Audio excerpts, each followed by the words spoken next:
This is the 4-foot by 2-foot elevated raised bed by Vego Garden. It's mobile, it's really strong, it's built to last, and it's perfect for all kinds of scenarios, which we're going to talk about in just a little bit. Setting up this raised bed wasn't too bad. It came in a box. When you have all the parts kind of organized, the posts, the sides, the screws, this little rubber strip that goes around, the tools they give you, you will need a Phillips screwdriver. Now that I've done it once, I think the next one I could probably do in about a half hour, maybe 45 minutes.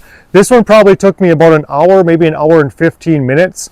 I was also interrupted a little bit because my girls would come on the deck and kind of play and talk and stuff. But if I was really focused on my second one, if we do end up getting another one, I would say about a half an hour, 45 minutes max. So it wasn't too bad. I would say compared to other raised beds that I've put together, this was definitely the most complex. And that's simply because it's elevated rather than a simple raised bed that just lays flat on the ground. If you are a bit older and have back pain, if you're tired of bending over and dealing with managing your garden on the ground, if you don't like tilling, if you don't like using your yard space and you'd rather use your patio space, this is a great option for you. The fact that it's pretty high off the ground really makes managing your plants easy. If you live in an apartment complex and only have a patio or a deck, that's going to be perfect. On our homestead, we do have a pretty large garden out in my yard, but we also have this deck space that we're trying to utilize to the best of our ability. So having a raised bed like this, an elevated raised bed, is even better. I ended up going with the 2-foot long by 4-foot wide elevated raised bed. It's got storage under here. Maybe you want to put some fertilizer, watering cans, and I did end up getting the ones with the large casters here. You can purchase this without any wheels, but obviously you want to make sure you know where it's going to go because it's going to be very heavy once you fill it with soil. Speaking of soil, in just a moment, I'm going to show you how I plan on putting soil in this elevated bed. What we're trying to do is decide where we want this raised bed to go, but because it has wheels on the bottom, it really doesn't matter where we put it initially because we can easily just move it around. So here's a look from the top down. You've got some corrugated bottom here that help with drainage. Where things will drain is probably off to the side over there. The back looks exactly like it does on the front. There isn't much of a difference. You've got a caster here and a caster there. Those do not have brakes, but the casters on the front do. So you can step on them, keep them in place, and that prevents the raised bed from moving, holds it one secure location. The rack is just set in place in these holes right here, put down that way. It's fairly strong. I wouldn't put tons of weight on it. And then to keep these together, they gave you zip ties just to tighten this and secure this connection point right there. You've got screws going up the sides, real strong posts over here. Everything is metal, so you're not dealing with plastic that's wobbly and cheap. The corners are tied in here. That's actually the top of the post. The height of the raised bed to the top is 36 inches, so exactly 3 feet. Let's load this thing up with soil. I'm going to show you the process I go through in order to fill this raised bed. And I do it on a budget, and I'll show you how we do things here on our homestead, because maybe you can do this where you live as well. Since we're up on my deck here, we will be using a wheelbarrow to bring the soil up to the raised bed.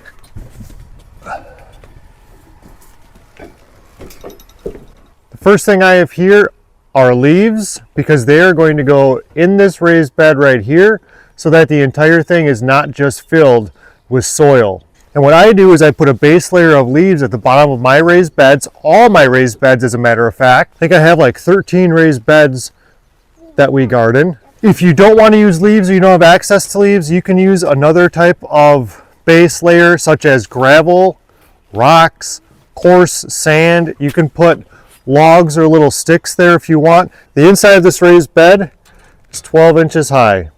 Put it in here, spread it out, and after a while this is all going to break down anyway. It's all organic matter. Get some over there in the corner, and that's pretty much it as far as a base layer is concerned. I just want to make sure it's tight up to the corners.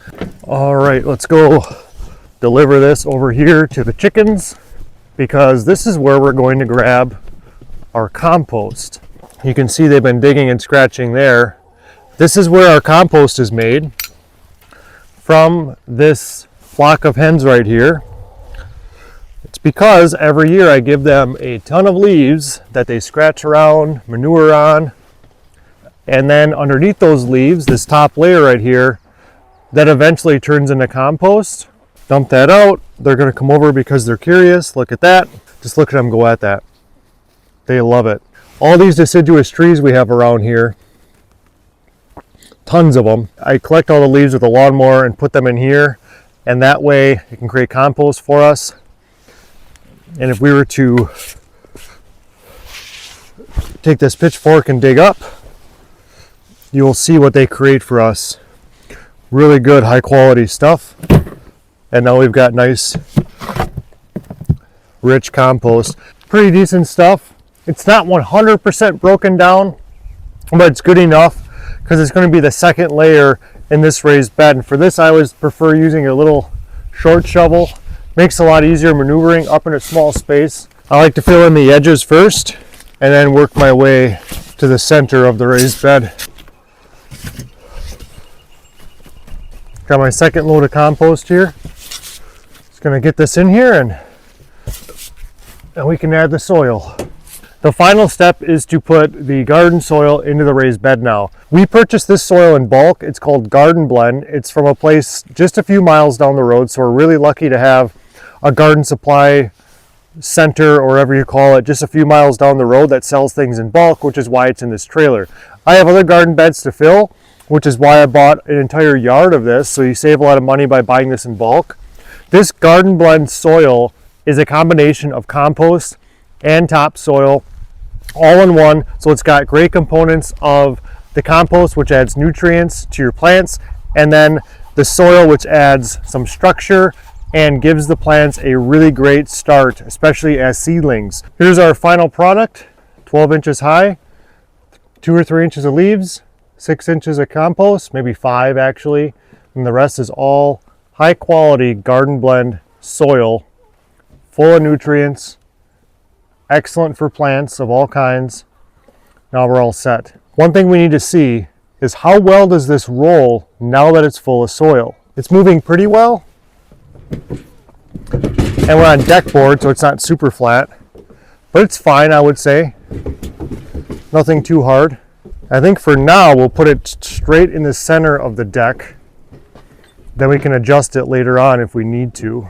I think that's a good spot for it. But it does move fairly well, even on deck board with the bump. So if that's a concern for you, it really shouldn't be. Most people are probably going to use this on a deck or a patio, and a patio most likely just has concrete or something smooth, so it shouldn't be a problem to move that at all. My wife and I are kind of testing these out to see if we like them. I had the opportunity to get a larger one, which would have been either 6 feet wide or even 8 feet, so like 2 of these. And we decided to go with this just to see how well we liked it. We like its portability. I like the fact that if you do want an 8-foot long one, it's one piece, but you could just get 2 of these to have 8 feet, and then you can kind of move them where you want. Once you've got that 8-foot long one full of soil, it's kind of more of a stationary thing, most likely, just because of the weight and how big it is. It won't fit in as many areas as this 4 feet wide one. If you'd like to know anything else about Vego Garden, their raised beds, this elevated raised bed in particular, any details, let me know down in the comments. Thank you for stopping by and supporting Together We Harvest. I really appreciate your time. I hope to see you on the next one.